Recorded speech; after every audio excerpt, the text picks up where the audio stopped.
ರಾಜಾತಿಥ್ಯ ಪಡೆದು ಅಥವಾ ಜೈಲಲ್ಲಿ ಅಕ್ರಮ ಎಸಗಿ ಬಳ್ಳಾರಿ ಜೈಲಿಗೆ ಎತ್ತಂಗಡಿ ಆಗಿರುವಂತಹ ದರ್ಶನ್ ಜಾಮೀನಿಗಾಗಿ ಪರಿತಪಿಸ್ತಾ ಇದ್ದಾರೆ. 2 ದಿನಗಳ ಹಿಂದೆ ಪತ್ನಿ ಹಾಗೂ ವಕೀಲರನ್ನ ಭೇಟಿ ಮಾಡಿರ್ತಾರೆ ದಾಸ.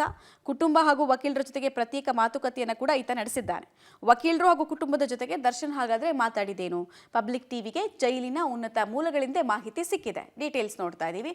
ಸೊ ದರ್ಶನ್ ಕೇಳಿದಾರಂತೆ, ಯಾವಾಗ ನನಗೆ ಜಾಮೀನು ಸಿಗುತ್ತೆ, ಯಾವಾಗ ಅರ್ಜಿ ಹಾಕ್ತೀರಾ ಅಂತ. ವಕೀಲರು ಅದಕ್ಕೆ ಹೇಳಿದ್ದಾರೆ, ಮುಂದಿನ ವಾರ ಅರ್ಜಿ ಹಾಕ್ತೀವಿ ಅಂತ. ದರ್ಶನ್ ಅದಕ್ಕೆ ಜಾಮೀನು ಸಿಗುತ್ತೆ ಅಲ್ವಾ ಅಂತ ಕೇಳ್ಕೊಂಡಿದ್ದಾರೆ.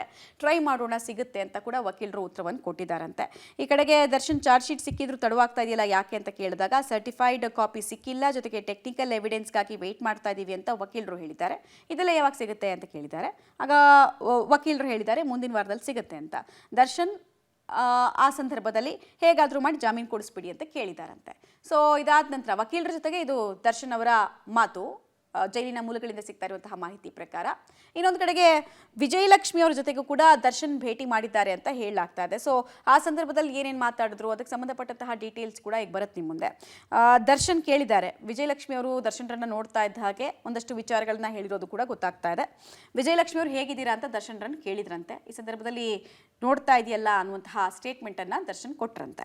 ವಿಜಯಲಕ್ಷ್ಮಿ ಅದಕ್ಕೆ ಊಟ ಸೆಟ್ ಆಗ್ತಾ ಇದೆಯಾ, ಹೆಂಗಿದೆ ವಾತಾವರಣ ಅಂತೆಲ್ಲ ಕೇಳಿದ್ದಾರೆ. ಏನು ಕೊಡ್ತಾರೆ ಅದನ್ನು ತಿನ್ನೋದಷ್ಟೇ ಅಂತ ವೈರಾಗ್ಯದಲ್ಲಿ ನುಡಿದಿದ್ದಾರಂತೆ. ವಿಜಯಲಕ್ಷ್ಮಿ ಅವರು ಟಿವಿ ಮತ್ತು ಹಾಸಿಗೆ ಕೊಟ್ರ ಅಂತ ಕೇಳಿದಾಗ ದರ್ಶನ್ ಇಲ್ಲ, ಕೊಟ್ಟಿಲ್ಲ ಅಂತ ಹೇಳಿದ್ರಂತೆ. ಹಾಗೆ ಆರೋಗ್ಯ ಹೇಗಿದೆ ಅಂತ ಪತ್ನಿ ಕೇಳಿದಾಗ ಬೆನ್ನು ನೋವಿದೆ ಅಂತ ಹೇಳ್ಕೊಂಡಿದ್ದಾರಂತೆ.